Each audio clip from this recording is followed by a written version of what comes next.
good, everybody? Oh my, I like that music better, right, Rebecca? Like that Yes, upbeat, like that one. That one was a bit more, a bit more energetic. upbeat. Yes, sir. Anyways, welcome back to the Focus. Of course, we are your host. My name is Zach, My name is Rebecca. and we're back. We're back in the all white. We're back in the repping the foy. I got the white hat, with the all white scenery this time. Um, So thank you guys for being here. We have a great show ahead. Hopefully you guys stay tuned for that. Some great guests with some great experience. Um, so without further ado, let me just talk about a bit about last week. Recap last week. So last week was pretty good. For those of you that were here, last week we talked about our leadership styles, different leadership. Hello, everyone. I see you in the comments. Thank you. Leadership styles. We had some great panelists from the board, not from the board. So thank you guys for those who supported, those that were here last week, and Rebecca will tell you about this week. Yes. So in today's episode, we're going to be discussing family and education, as well as the different pressures that come along with choosing your career path, as well as maintaining the different expectations that our family and friends hold for us. So, are we going to get started into the panel, Zach? I think we are. I think we are. As we get started, let us know if you guys were here last week. Let us know your favorite part about last week. If you guys have a favorite part, um, favorite guest, maybe. I don't want to throw anybody against each other, but maybe if you have a favorite guest, favorite quote, we posted some on our Instagram. Yeah. So hopefully you guys would see that as well. But we're gonna get started right into it. You guys ready? Rebecca, you ready? I think I'm I'm ready. ready. Let's Let's go. go. Who are we Let's go. calling up Let's go. first? So our first guest is Mr. Matthew Edwards. Mr. Matthew Edwards. What's Hello, up, Matt? everybody. So What's good, Matt, the audience wants to know what do you do and a little fun fact about you. I'm currently in my last year of honors kinesiology at Lakehead University. I actually just finished my last semester, so Yes, sir. I'm just been I'm studying for my to become a registered kinesiologist for in September. Yes, Uh, sir. fun fact. I was 4'11" until summer of grade 9. No, summer of grade 10. Yes, and then I grew a whole foot afterwards. So yeah, there's the Summer of good grade part. nine. How old was grade nine? How old are you in grade nine? You're like Yeah. 14, 15. 14, 15? Yeah. Shoot. Shoot. I knew Matthew since 14. I don't remember him being no 4'11. Because you were But the same height as me. all right. Thank you for being here, Matt. Rebecca, she's gonna introduce the next guest. Yes, the next guest is a dear friend, Mylin. What's up? What's up, Hey. Mylin? What's up, Really guys? quick, tell us a little bit about yourself and tell us a fun fact. Sure, my name is Mylin. I'm first year at Ryerson University studying photography. And a fun fact, I met Daniel Caesar at Mount Sinai Hospital. Oh Wow. wow. Wow. Was that So, recent or was that before he was the Daniel Caesar? No, it was like after he toured, like maybe 2 years ago. Yeah. Okay. That's dope. That's I dope. mean, it That's was Yeah. dope. COVID.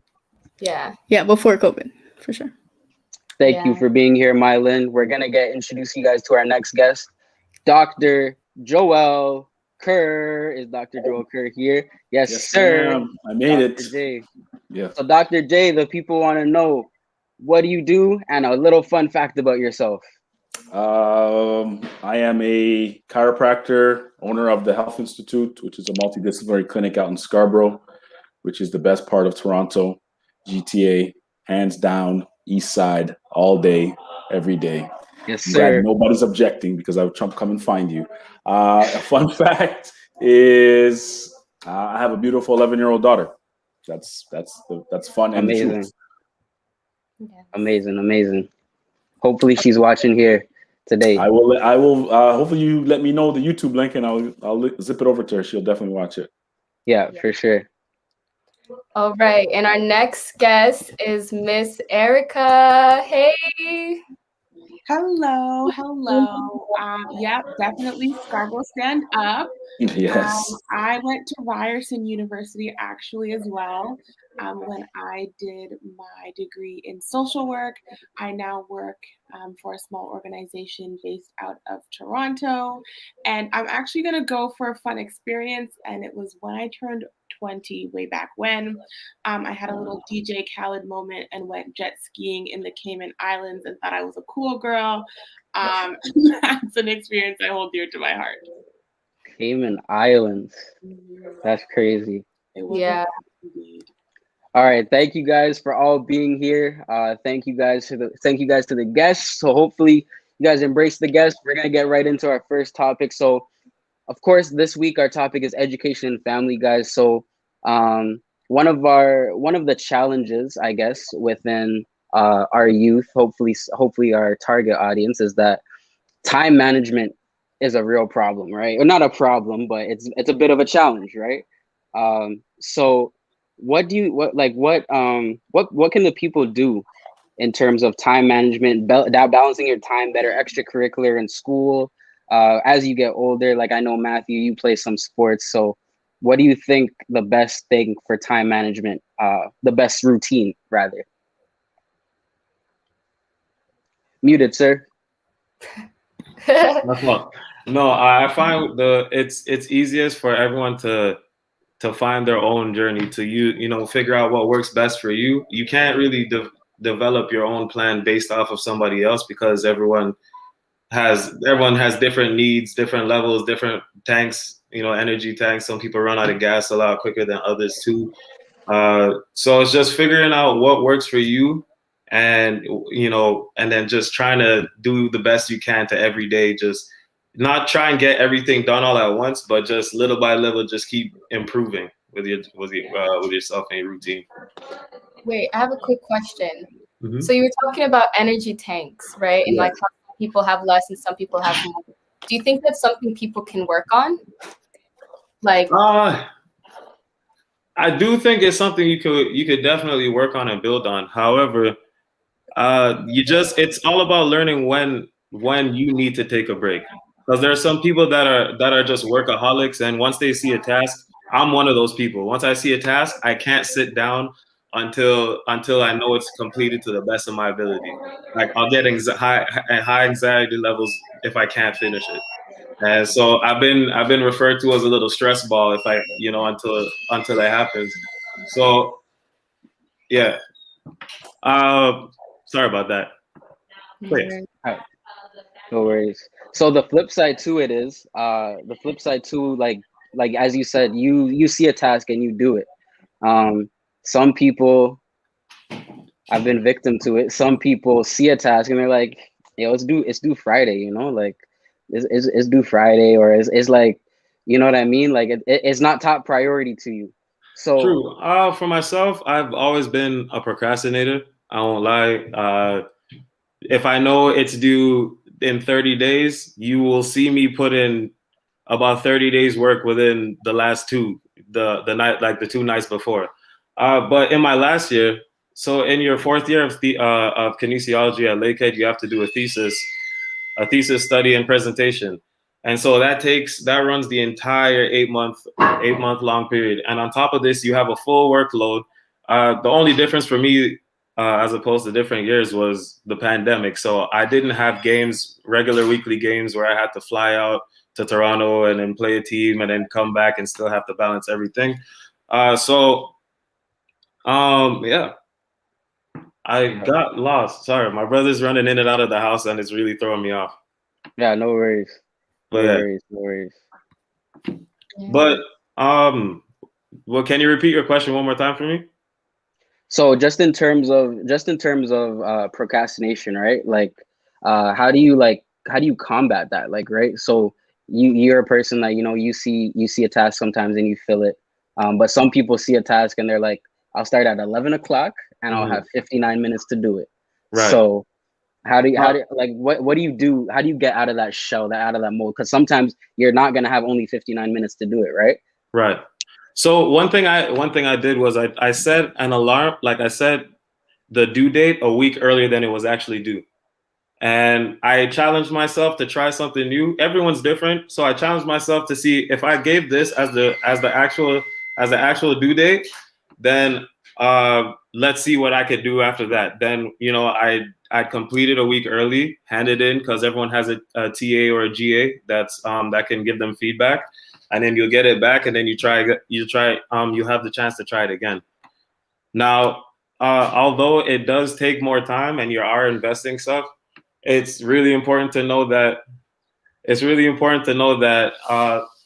what it can do for you, how it can benefit you in the long run. Because at the end of the day, majority of your core classes are to help you become a better professional, right?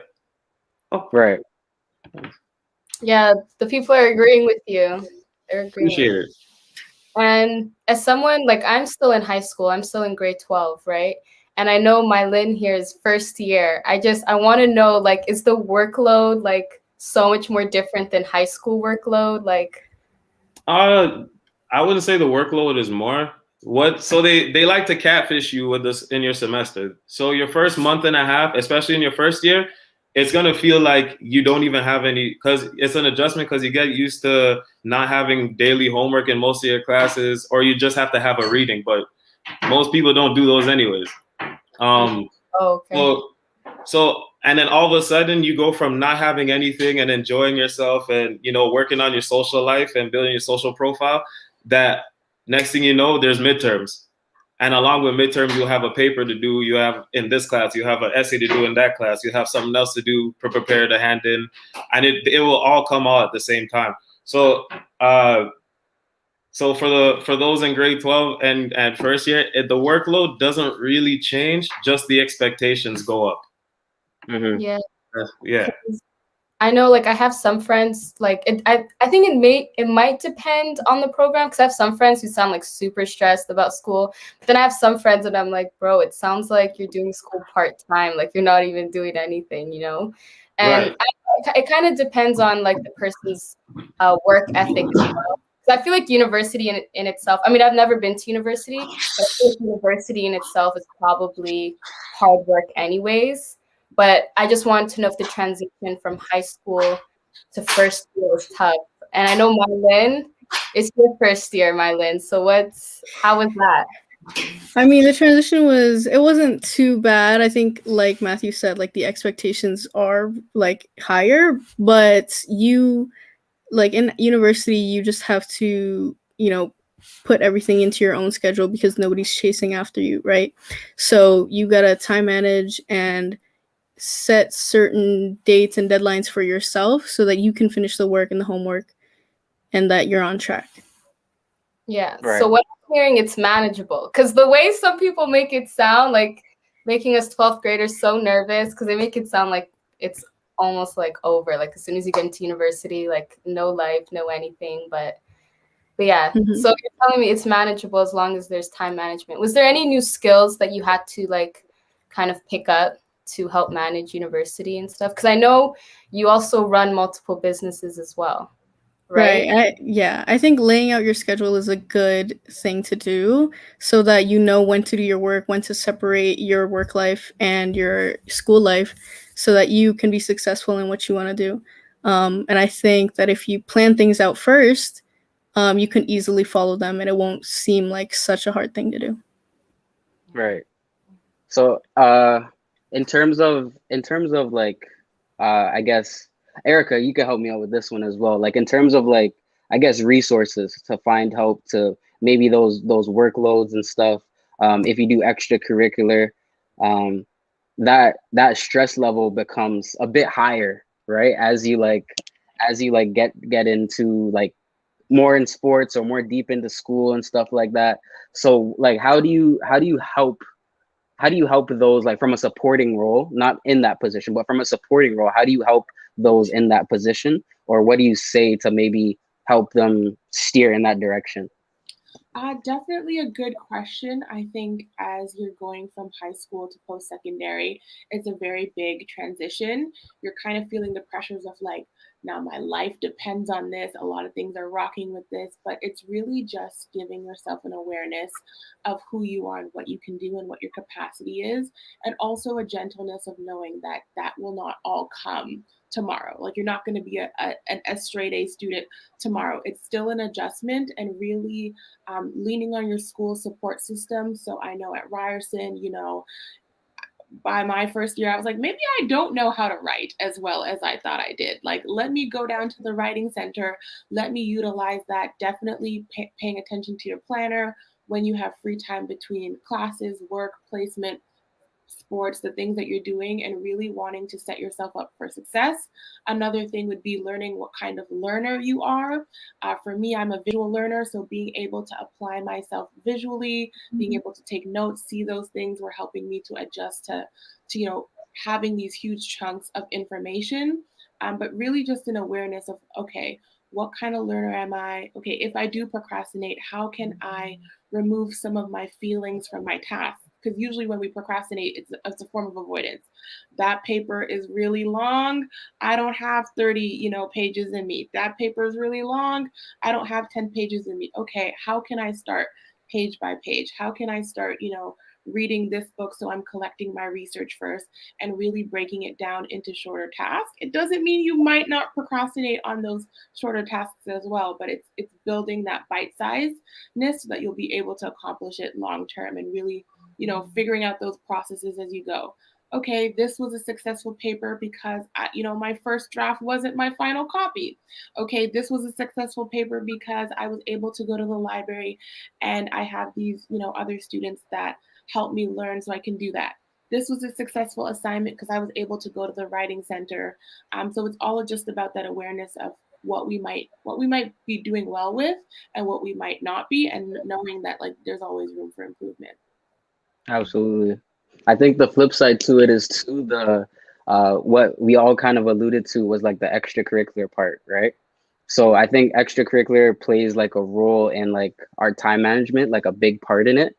Um, and then as well as like just finding out when you have like, I guess, a practice, or you guys have, or we have like maybe like you have to do some arts or something like that, and then you have to manage your school by that Friday. You have a test tomorrow, so I think it's pretty hard, right?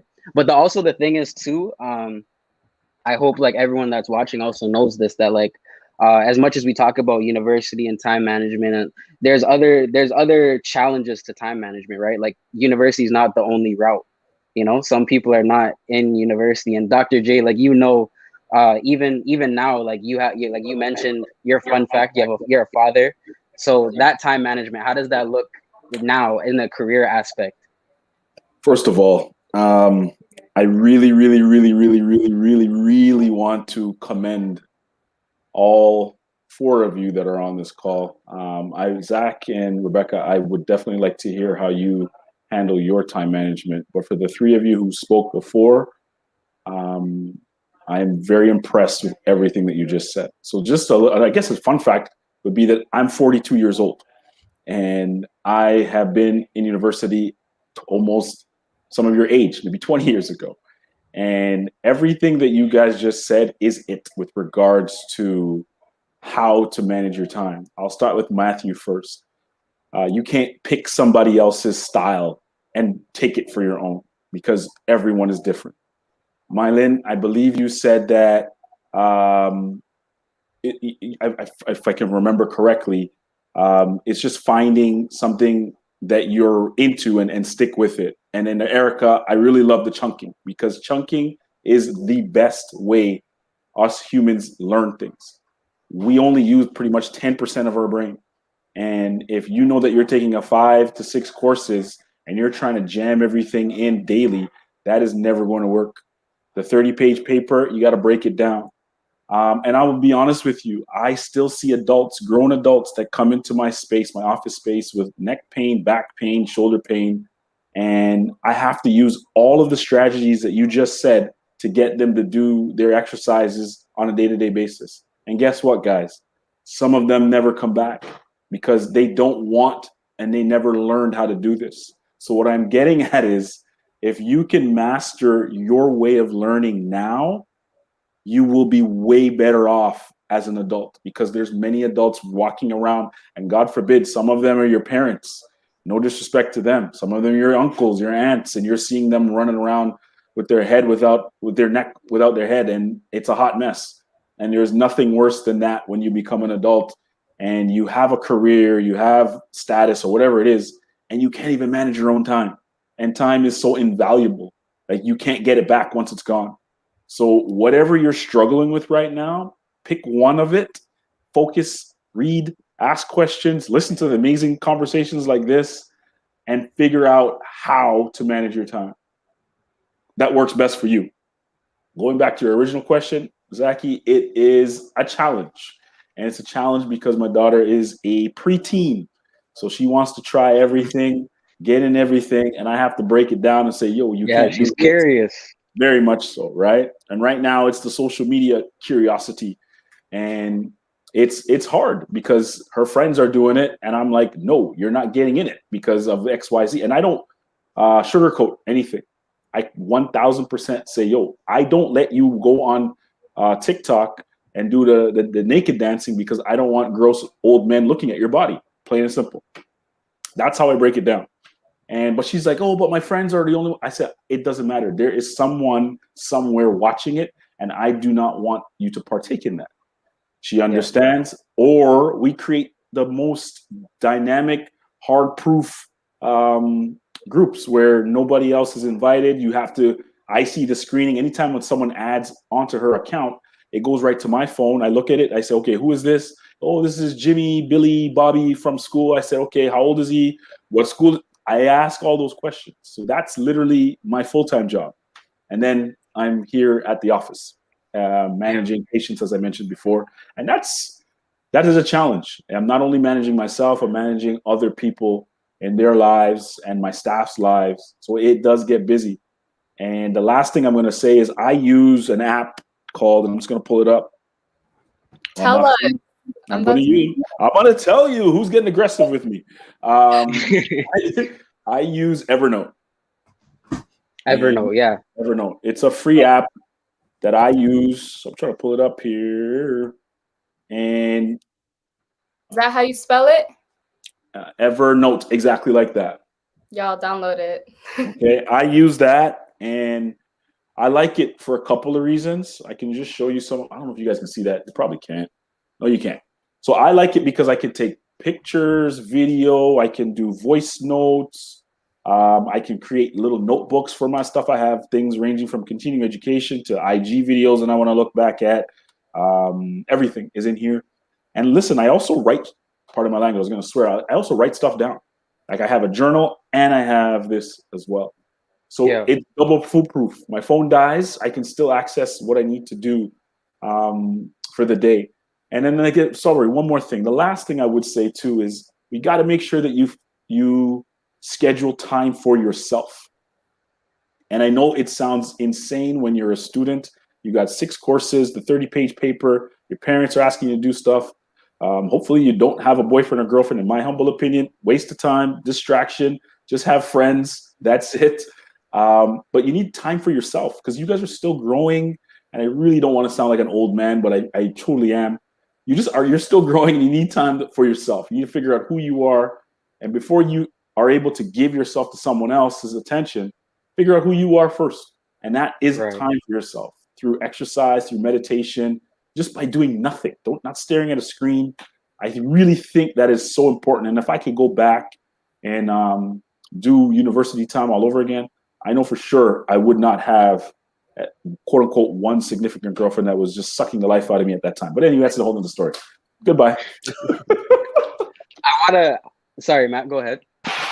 Just to add on to that, when my elders used to tell us, you don't need to worry about a girl. You don't need to worry about a boy. Get your school done.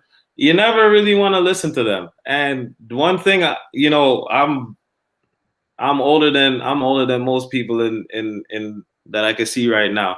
And one thing I've learned is your parents actually know what they're talking about. 1000%. That was like the biggest like facepalm moment of my life.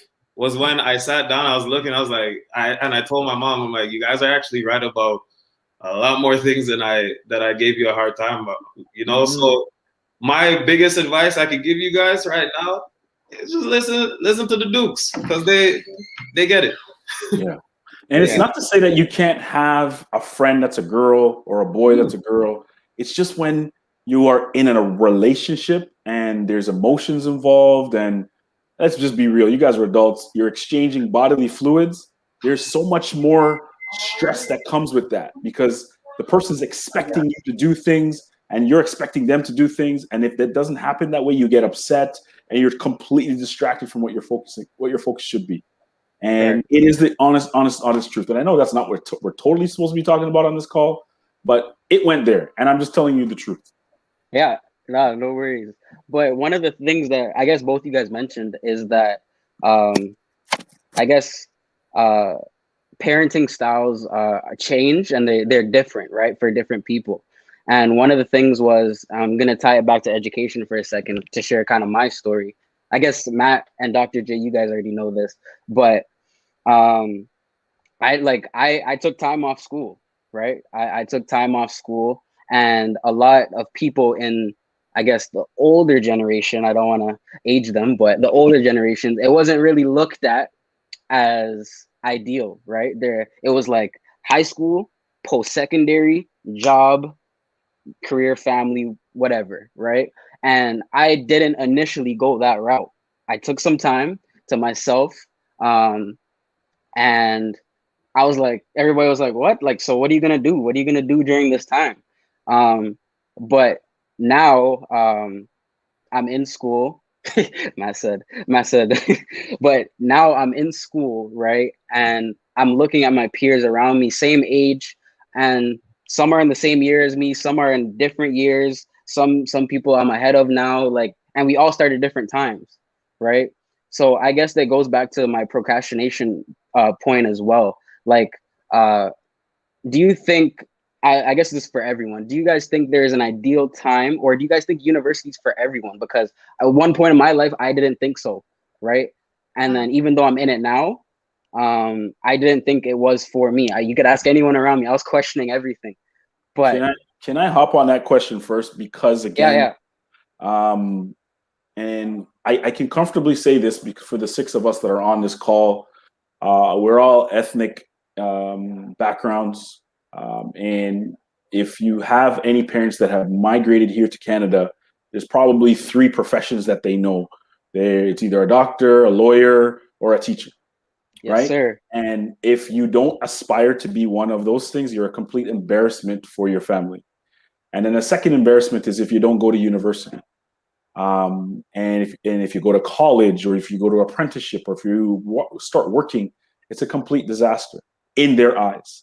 That mindset has to be burnt down to the ground, because if it does not, what it ends up doing is putting an amazing amount of stress on your entire existence. Every paper you write, every exam you write, you are stressed out that if you don't get the mark to allow you to attain to where you need to be, you're a complete failure. And that is wrong. That is wrong on so many levels. And obviously, I'm never going to tell anyone on this call to go back to their parents and say, you are wrong, you're a disaster, you know what I mean? Like, that's not what this is about. However, as young people, you need to sit down and say to your parents in a respectful manner, listen, mom, dad, mom, uncle, granny, whoever it is, my plan is this. If you can outline your plan and say, I want to do this, I want to be a fashion designer, I'm going to go to fashion school, I'm going to start my own label, I'm going to have a job at the same time, I'm going to put in my work, but this is my plan. Your plan and my plan are not the same. So you're not going to try to put your plan on me.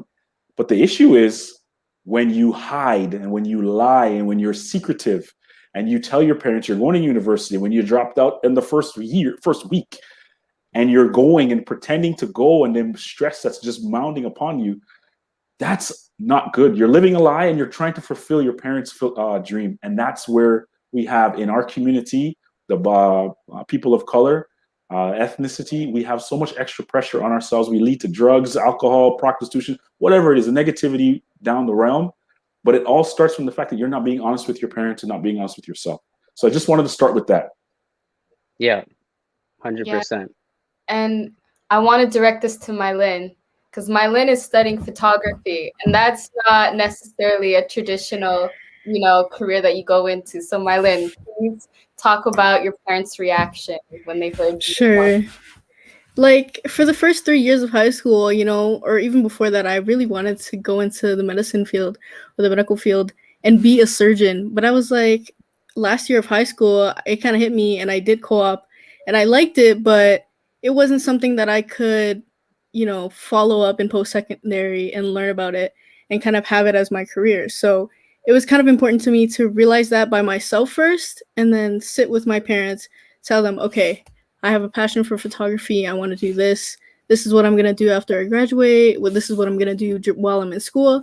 And kind of help them understand why I wanted to do what I wanted to do, Yeah. Yeah. And how did they take that? Sorry. How did they take that? Were they like supportive or? Yeah, thankfully they were.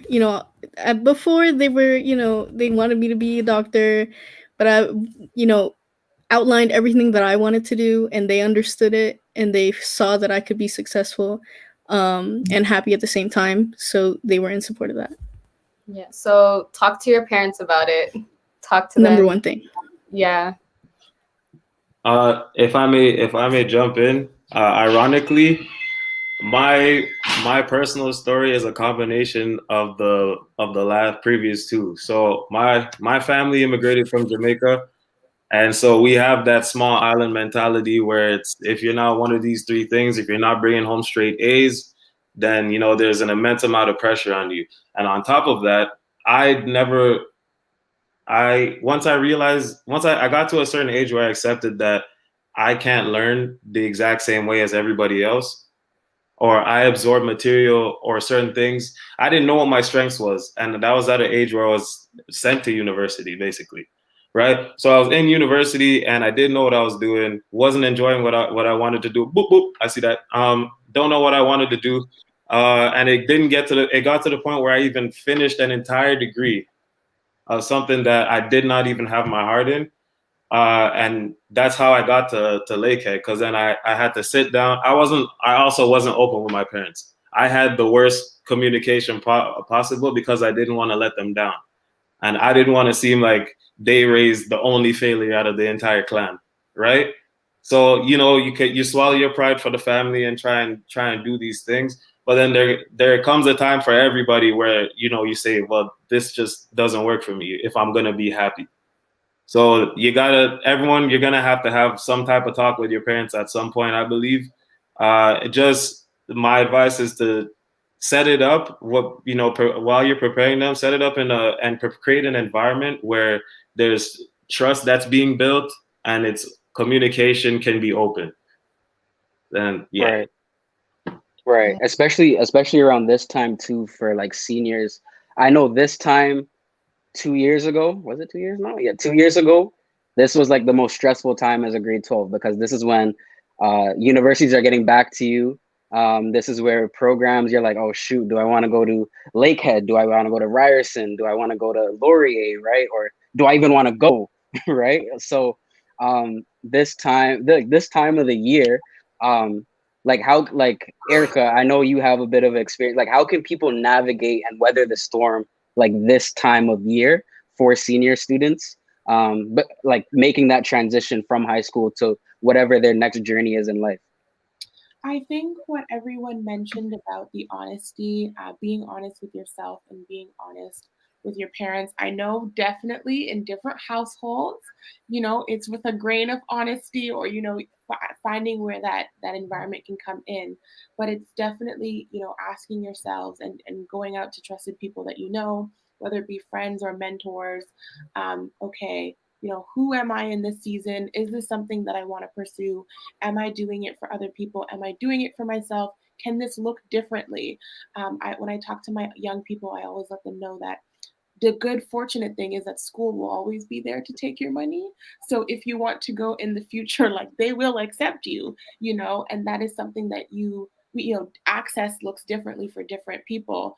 And that's a separate conversation. But if you want to have that opportunity in the future, that is open to you, but it looks different for everybody right now. And it's really having that conversation of, okay, who am I? Who are the pressures that are put on me? Do I align with that? Is it just I'm being hard by myself because I feel like, my family is counting on me to be this thing? And then even taking that back to your family, if it's a story of immigration and migration, okay, you came here to give me a better life. What my perception of that better life looks like, if I do this for you, I'm not living up to my perception of a better life because I'm going to be miserable all the time. My idea of a better life, and really dismantling what success looks like, because a lot of it is like a high paying job, doing what actually would make me happy. And it's okay to not know what that means at the same time, and just being graceful with yourself of, actually, I'm going to embark on the journey of finding out what that looks like to me, because I'm not there yet and I won't want to make any permanent decisions without knowing that for myself. And 100%. You do get the resistance of, okay, well, yeah, what are you not doing? You go to the family barbecue, they're like, she's not at school, they're not doing this. But it's really, you are reporting to yourself at the end of the day, at the end of your life. So really wanting to stick with decisions. And sometimes it does come where, you've done something. I remember working with a gentleman, and I found out his background in school, and I was like, what are you doing here? And he's like, oh, my first degree was for my parents, and now I'm doing my degree for myself. And they Wow. realized that, and he's like, yeah, I can't get that time back. I have that degree, it's expensive pieces of paper, and now it sits for his parents. But he's like, that didn't make me happy. And unfortunately, it took a longer conversation, but your parents will also realize the happiness and the joy you get from doing the things that you love. And that's initially why they moved here, is to bring you that happiness. Yeah. Wow. And I like how you brought up that school is always there. Like, we can always go. Like, we can take that break to figure out what our passions are. Because I think that's another struggle that kids have. Like, I know, I, like my Lynn, thought I was going to be a doctor. But I feel like, low-key, that's something your parents just put on you from young. It's like, do I really want to be a doctor? I don't know, right? And so I kind of forget that, I still, have time. I'm still kind of young. I can still take a year off to kind of figure out what my passions are, because school's always there. But an opportunity that may be happening right now may not always be there. School is always there, right? So if sometimes I wish there wasn't all these set rules on how to live a life. And I know that we're getting older, and at least for our generation, I don't think it'll be like that for our kids. I think we'll definitely allow them to take time to figure out their lives and kind of go their own path. But for Dr. Joel, as a parent now, what if your daughter, she gets older, now it's time to apply for university or start working? What advice would you have for her if she's kind of confused with what major? Do you suggest that she just gets started while she has the opportunity, or do you suggest that we take the time off to figure what that is and then go on to? Good question. Great question. And I guess it's interesting. She's 11, and my focus, her mother and I are not together, but my focus when I'm with her is to encourage her to work on her passions, work on the things she loves to do. And just to reiterate or piggyback on something Erica said with regards to getting a degree for your parents, it's the idea of whatever that job is that you have to wake up every single day to go to. And you have to interact with people every single day as a result. So if you don't love what you're doing, if you don't enjoy what you're doing, and you only did it for somebody else, your life is going to be miserable. And I see a lot of miserable people come into my space, and the miserable energy that they have manifests itself into neck pain, back pain, ankle pain. And this is a fact. You can look this up. It's a psychosocial phenomena where when you're unhappy, there's different parts of your body that will tense up. And for my daughter, I sat her down when her mom and I were separating, and I said to her, what can I do? What can we do to help make this transition easier? Like you said, Rebecca, the communication within our children is going to be 1000% different in comparison to our parents, which is just do this because I said so. So I sat her down and I said, what can I do? What can we do to make this transition easier? And she looked at me at 9 and said, Daddy, I want to be an actress. And everybody knows how difficult it is to be an actress and to get into entertainment business. So I said, okay, baby, what I'm going to do is just do some research and find some advertising agencies, some modeling agencies, whatever. And she's been doing it for the past 2 years. But then she came back to me and said, I want to do this, but at the same time, I like doing hair. I like cooking, baking. So I'm not putting any ideas of what she should be doing. I'm just taking things that she loves. Like she loves visual arts. She loves to paint. She loves to sculpt. She loves to draw. She can sit here and draw the screen right in front of us right now. Like that's all her. So everything that I'm doing right now is just pushing her towards the arts. And she says she wants to go to university at Ryerson because her mom and her sat down and went through university stuff. I personally think that's too much at 11, but that's what they did, and that's all good. So to end, my point is we just need to communicate with our kids. When you guys are blessed to have children, just talk to them, ask them what they like to do, and then just sort of guide them into their loves and passions. Because nobody wants to be around miserable people, and nobody should want to be miserable. Yeah. I just want to add the importance of that conversation, Dr. J, and just access is a really big thing. Access to knowing what you like, and that sometimes can be a privilege. I remember once looking at the news and they talked about a traffic specialist, and I was like, how does one become? You have to have access to know someone who is a traffic specialist, or know a program, and sometimes we think, okay, it's just the big, like the doctors, the lawyers. Yes. But then when you get access to other people and other professions, you're like, this field exists and this exists, and I can use my passion and tailor it to this way, and really Absolutely. breaking down barriers. Who, as us being racialized people, who is at post-secondary? Mhm. What supports can you get? Financial things. A question of, can I afford to go to university? Can I afford to go to college? Looking at, some in some families it's when are you going, and in some families it's like, can you go? Nobody else in my family has gone, so increasing access and decreasing barriers so that young people also have the option to choose education, or to choose knowledge that it doesn't come formally, but okay, I want to learn about this. Where can I access? No, you're absolutely right. I can just tell you right now, and even the profession that I am in, as a chiropractor, there are less than 5% of the chiropractors in Canada that are Black. So this is a very underserviced. Underserviced. This is a profession that is predominantly Caucasian, and we don't have a lot of individuals that are from African or West Indian descent that are chiropractors.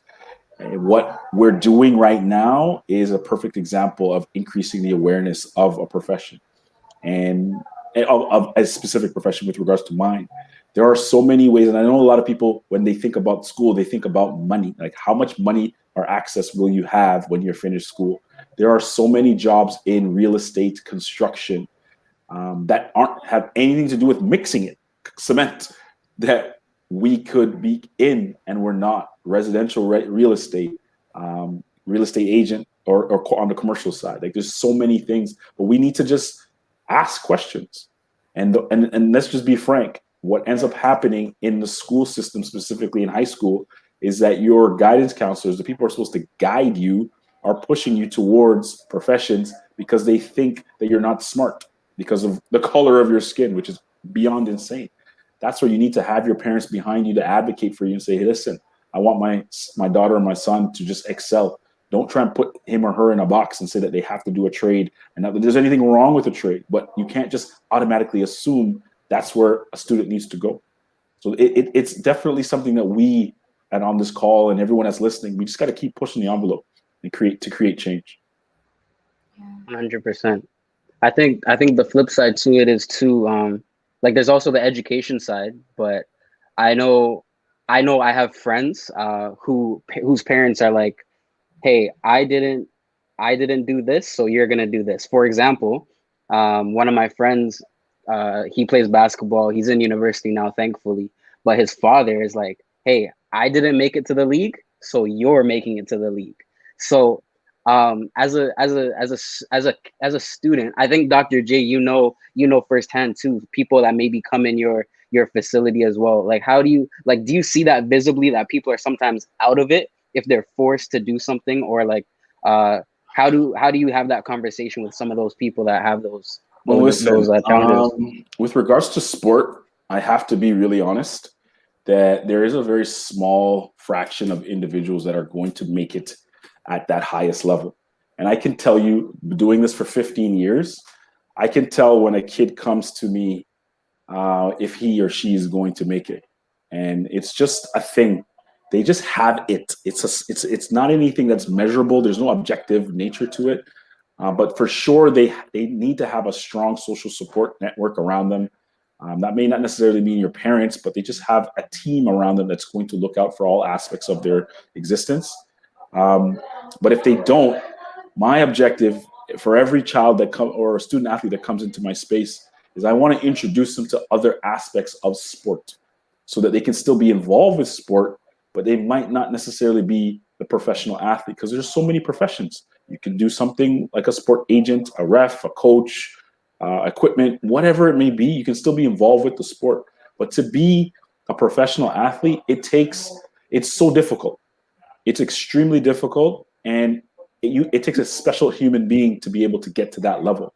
So what I like to tell young men and women that look like myself is you got to diversify. You got to have multiple things that you're going to put your interest in, because it is extremely difficult to make it as a professional athlete. And it's not to tell anyone that they're trying to tell them that they suck or that they're killing their dream.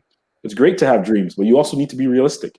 If you're 5'6" and you weigh 125 pounds, you're not going to the NBA. Let's just be honest, okay? You're not. Like, you need to admit that. And we talked about that from the beginning. Know yourself and respect yourself. Don't be trying to aim for things that you're not really going to achieve, because you're just going to set yourself up for failure. Let's look at other aspects of the sport that that you could potentially be into. And that's just how I run things around here. I don't really try and sell dreams. I'm not a dream seller. It's just straight facts, to be honest with you. Right. And Matt too, how do you see, like, how is that, I guess, like, mental preparation in terms of being a student athlete, being on that next level in terms of athletics? Like, how do you see that around your peers as well? So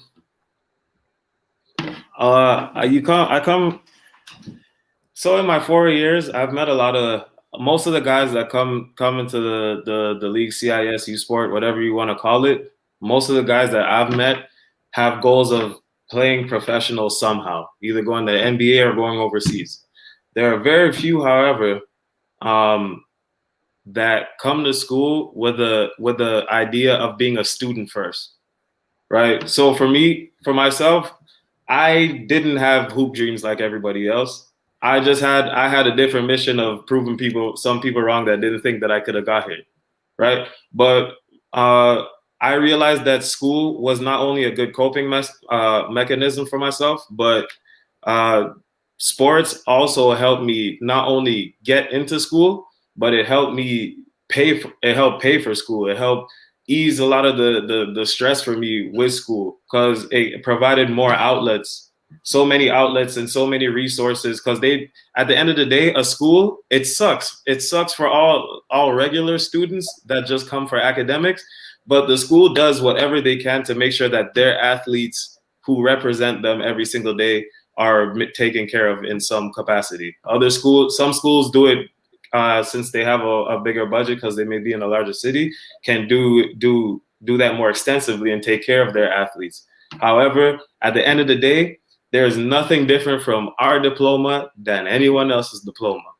So when it comes to sports, and I train a lot of kids and stuff, and when they ask me about why I'm not like everybody else, why I don't want to go to the NBA and stuff, I just remind them, I'm like, use school. I mean, if you're talented, like Dr. J said, if you have that gift, that it factor, use that. By all means, go ahead, attack that dream. But if you know that, if you truly know yourself, and you know that that's something that's just a fantasy and it will not be in your lifetime, then you have to realize, what else can sports do for me? I could use sports to get into whatever school I want in the country or this other country. I could use that, and then those connections will help me in the working field. So it's you just got to know who you are, you know, and learn. And that's not easy. It's a daily process of trying to figure out who you are. Yeah. Mm-hmm. And I see you mentioned connections. So I need to ask, like, when transitioning into, like, you know, high school and university, or university into a workforce, like, please talk a little bit about the importance of connections, networking, how to network within your interests, the importance of it. Because I don't think, like, especially as a high school student, unless you're involved in a lot of extracurricular and stuff, you don't really learn about making connections or networking. So Right. like, talk a little bit about the importance, maybe. I don't know. I've learned life is all about give and take. And you'll notice what you guys call fake friends, what we call fake friends, or phonies, whatever you want to label them, are people that we recognize are takers. There has to be a balance in any relationship you make. So your social life, when you're in that transitioning year and you're meeting all these people, you're hearing what their goals and dreams are, there's going to be some give and take in the real world. If I can't offer you anything, you have no interest in me. Right? So you have to build up yourself, build up your portfolio, build up your profile, make yourself as good as make your real life look better or just as good as your Instagram life. That's the only way I could put it. Because if not, then out there in the real world, if you can't offer, like for IG, if your page isn't interesting, if you're not a meme poster, if you're not, you know, showing what your life is like and all the clothes you own and shoes, whatever your drive is, if you can't draw people in, then no one's really gonna follow you or whatever. So, or you won't get that many people, or you won't get that many likes. Same thing in the real world, sadly. If I can't show you or why I'm credible, if I can't establish credibility with you, then you're not gonna want to come to me. Right? So with these connections, throughout my 4 years, the more people I meet, the sponsors that you talk to that sponsor the programs and stuff, you get to know all these people in the real world. Because once you graduate, those people are going to be the first ones looking at you. If you're putting down a reference, those are going to be the first people that your future boss will call. So however you are, you have to carry yourself with now how you want to be in the future. That's another thing I learned. But yeah. Yeah. And I see a little bit of that with Mylin as well, with photography. She has a gorgeous photography page, and I like it's a business now, I'm sure, but yeah, like you started around high school, right, Mylin? Like before university? Yeah. So then that like something that like helped you discover your passion or like going into it, because like he was talking about building your portfolio, and I was like, Mylin has a great portfolio. So yeah. Right. Yeah. You got to build yourself. Like Matthew said, you got to build yourself. And then that is how you present yourself to other people. And that is what is going to help you be successful in networking and making friends. Yeah. This as well. I think as I transition again one more time. Can I just add on that before you go, Zaki? Sorry, go ahead. Listen, go ahead. With regards to networking, it's everything. I'm just being honest with you. It is everything. At the end of the day, if you are a mediocre student and you can communicate and you have a network of individuals that you know, you will get an opportunity better than someone with amazing marks who cannot communicate.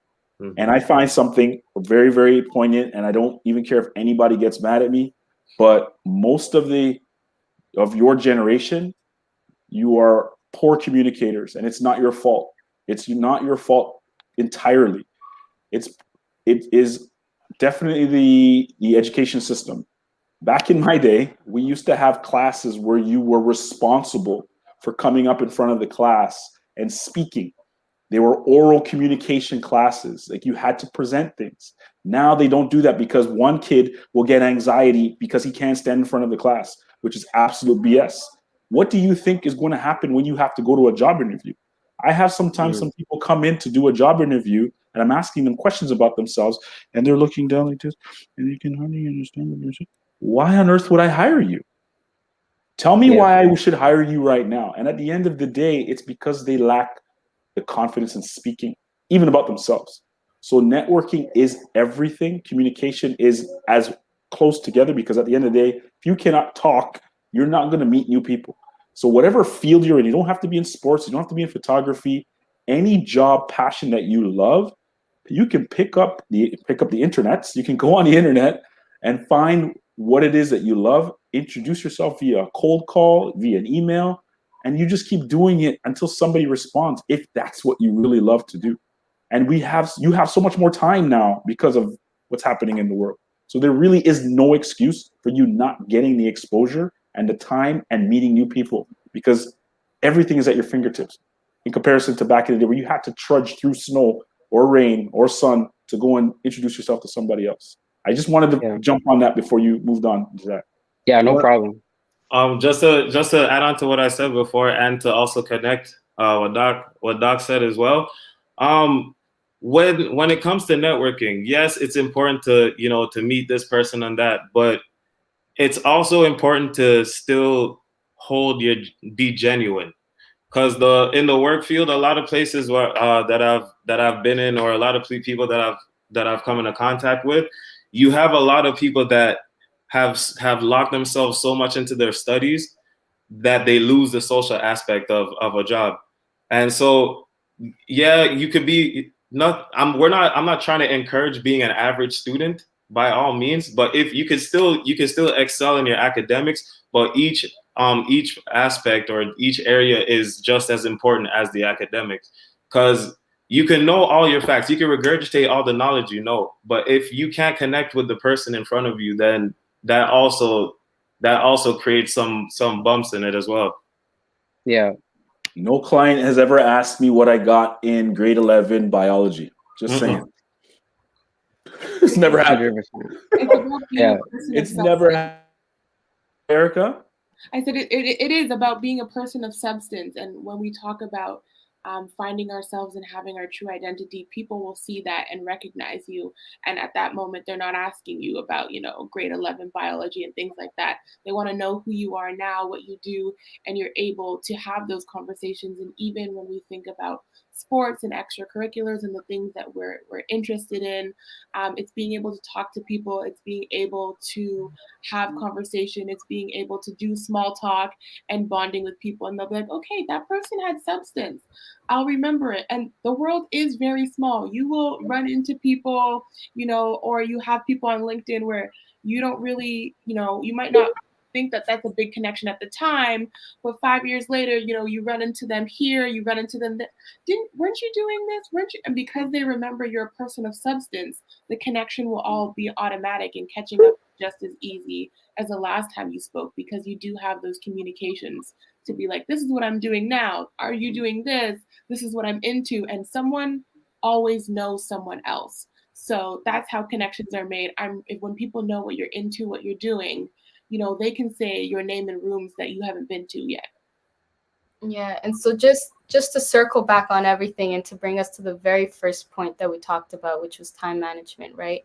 Because I also want to talk about like extracurriculars within school, and because I know like in high school, some people want to join every single club and every single thing in the name of like connections and stuff, or like just getting involved, but then like also managing school and work. But now when you're in university, when you're in the work field, what does that look like? What does it mean? So we know how important it is, but what does it look like to go out there? What are some examples of networking and stuff? Or like in a university or college level, or in a workforce level? I could speaking for in athletics, student athletes, you get plenty of fundraising opportunities. There's plenty of times where you get to meet all of the faculty within your area, as well as the faculty and the people that run the school organization.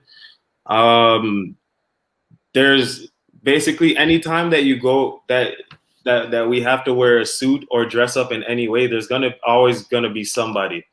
And not only that, but something one of my coaches always said was, it's not about who you are when everybody's looking. It's who you are when no one is, because that's when they catch you. That's when you slip. That's when you could slip up. So you gotta remain consistent, because you never know what. Dang, how do I say this? Who you come into contact with, you never really know who they really are until you start having that conversation. So if they get that first impression of you, they get that first impression of you that you're a slacker, you're lazy, anything you really say after that won't hold much weight. So for student athletes, when we go to fundraisers and we talk to these sponsors, for 9 times out of 10, there's going to be one of these sponsors that is probably a boss or a manager in the field that you want to work in. And although they may not be the one that hires you, they can provide you the tools to how they ended up getting to where they are as well. And so it's just it's important to use that time to listen and absorb. So that's all I can say on that one. Yeah. Mm-hmm. With regards to myself in university and professionally, university, I again found extracurriculars that suit well with my personal interests and passions. I'm a big community person, and when I was at university, I really wanted to be involved with community outreach, going into low-income communities and help providing physical fitness literacy. I'm a graduate of U of T, the Faculty of Physical Education and Health, so that was a big thing for me, going into communities and just giving kids who don't have the opportunity to play rep sports an opportunity to play sports. So that was important for myself. Also, being a part of the African Canadian Student Association, that was important, just something to just bring me back to my history and where I came from. And then professionally, I love the game of basketball. I love the game of football, American football, and soccer as well. So when I started my practice, I went out into the community to introduce myself to sports teams and offer my services. So my practice is built off of that. I laid the groundwork by volunteering my time, and I guess you can call it sweat equity. And that's literally how I built my practice. And there's still patients and people that I've seen in that first year where I was volunteering my time, and that was over 15 years ago, where they're now having children and they're bringing their children's children. So it works, and it takes time, and it doesn't happen overnight. And sometimes you got to eat salt. Sometimes you got to drink your own saliva, but it's worth it, because at the end of the day, you're the one putting in the work, and you can look back. And nothing is more gratifying when I look at someone who's in the office and we just sit there and we say, how did that person get here? And then we hear that they were referred by somebody who's referred by somebody who's referred by somebody who's 5 people down the line, and they were referred. That is an amazing experience. I think, Zach, if you look back at even how you and your family came into the office, it was one of those. It was through somebody, and here you are, and here I am with you here. So I'm super proud of you. I don't mean to throw this out there, but I love that what you're doing, and I supported you when you said that you wanted to take that time, because there's nothing worse than just jumping into school not knowing what you want to do. So I'm super proud of you. Yeah, I remember. I don't want to get like too personal, but I remember it was a little bit about my story. Short after I decided I was going to take time off for myself.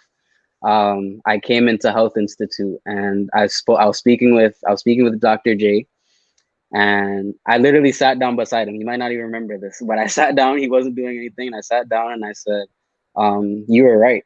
You were right. I gotta choose, what's best for me. I gotta choose my interests, and what I like." And then Matthew as well. Like, me and Matt had that conversation on FaceTime, and then Matthew was like, "What are you doing?" I was like, "Oh, I'm doing this, this, and this, and this." He's like, "Honestly, I support that." He's like, "Cause that's your decision, you know." And Matthew and Dr. J, they might not even remember these conversations, but those are just little things that we talked about supporting cast as well. So some people in my corner, I appreciate you guys, but I don't want to get too. It's not about us right now, But I do appreciate you guys for what you guys did for me, and yeah. On that note, this concludes our discussion for today. I just want to thank all of you guys. Honestly, I could go on about this because like we all know we all have our different experiences.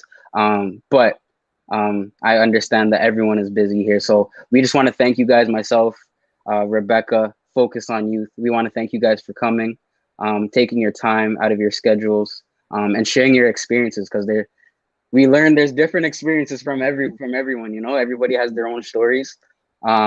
So again, we just want to thank you guys. Truly, like as the comment said, truly grateful for this talk. Even though I was part of this discussion, I learned so much just sit back and, you know, listening. So before I go on though, is there any final words from anyone? I would say thank you so much for having us and for really creating this space for young people. I think it's so important to have containers where people can be authentically themselves, and share their true hearts and show up fully. So thank you both for organizing this and for being a voice to other people who also have similar things that they want to discuss. Yeah, no problem. Thank you. Thank you. I'm gonna go next because my patient is here and I got a boogie.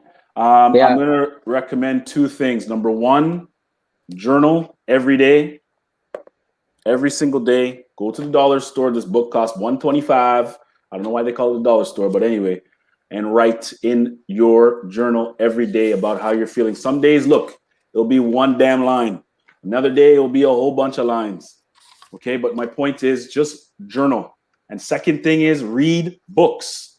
That books don't have to be about school. Read books out of interest and passion. For me, I'm reading a book about the disciplines of execution because I'm always trying to do little projects and whatnot. So read for pleasure. Don't just read because you need to regurgitate some nonsense on a test, which you're going to forget in a week. Read for pleasure. Okay, guys, I got to go. Thank you so much for this opportunity. I'd love to do this again. Take care. I'd love to meet all of you guys. Take care. Have a good night. Thank you. Busy man. So with that being said, we're just gonna conclude. And yeah, we're just gonna hold on. Does Mylan or Matthew have anything to say? Any last words? Sorry about that. Yeah. I forgot. Mylan, you go first. I was basically gonna say what Erica said. You know, thank you for having us. I think this is a meaningful conversation that a lot of young people need to hear.